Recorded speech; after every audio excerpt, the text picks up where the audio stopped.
Alright guys, just got settled in. It is Friday 15th, May 15th, after work hunt. I'll sit here for the last 3 hours. I got 3 hours or so left before the season ends. It's my first time hunting private land, turkeys on private land, so I'm thankful and grateful to my friend Chris who allowed me to come on his land. There has been 3 turkeys shot off this property, and 1 was shot at and missed also. So, but he said there's plenty more back here.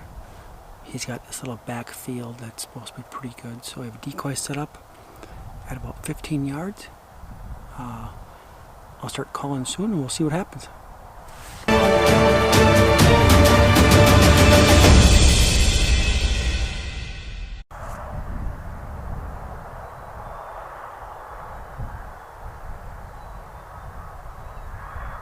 So I have my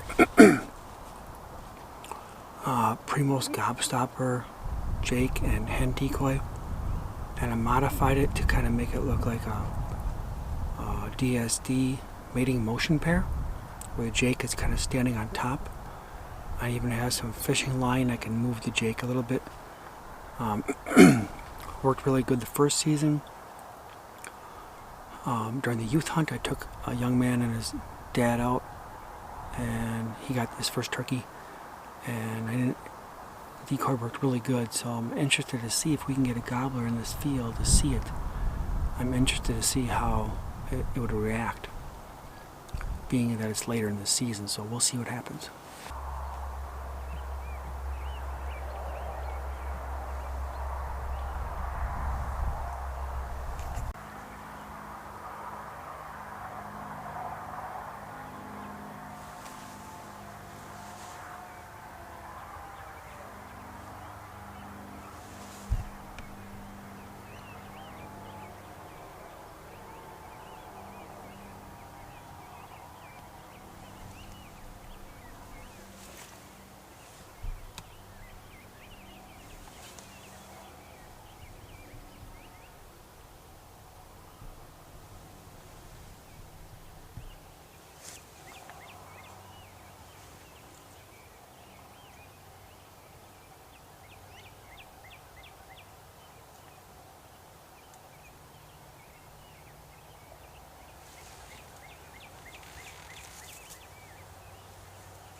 the way I planned.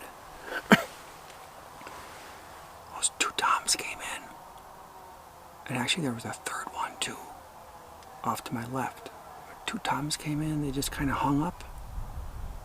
Couldn't get them to come all the way in. Then they were together for the longest time, so I was waiting for them to separate so I could get a shot. But the decoy's at like 15 yards. I thought they were about 3 times as far as the decoy, so I was thinking 45, which I've killed them at 50 before, low to mid 50s. I have to go pace it off later, but I thought they were a little bit closer within range. But reviewing the film, the one just flew off. He seemed like he was fine, and the other one just kind of trotted off. So I think it was a clean miss. I must have kind of picked my head up at the last second or something, but that's my fault. I don't think they were. I should have maybe not shot. They didn't quite commit all the way. So we still got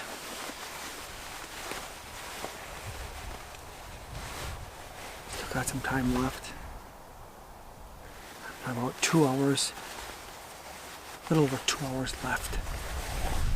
So we'll see, maybe another one will come through. Okay, I'm going to read you guys Psalms 33, 12 to 22. Blessed is the nation whose God is the Lord, the people he chose for his inheritance. From heaven the Lord looks down and sees all mankind. From his dwelling place he watches all who live on the earth. He who forms the hearts of all, who considers everything they do. No king is saved by the size of his army. No warrior escapes by his great strength. A horse is a vain hope for deliverance. Despite all its great strength, it cannot save. But the eyes of the Lord are on those who fear him, on those whose hope is in his unfailing love, to deliver them from death and keep them alive in famine.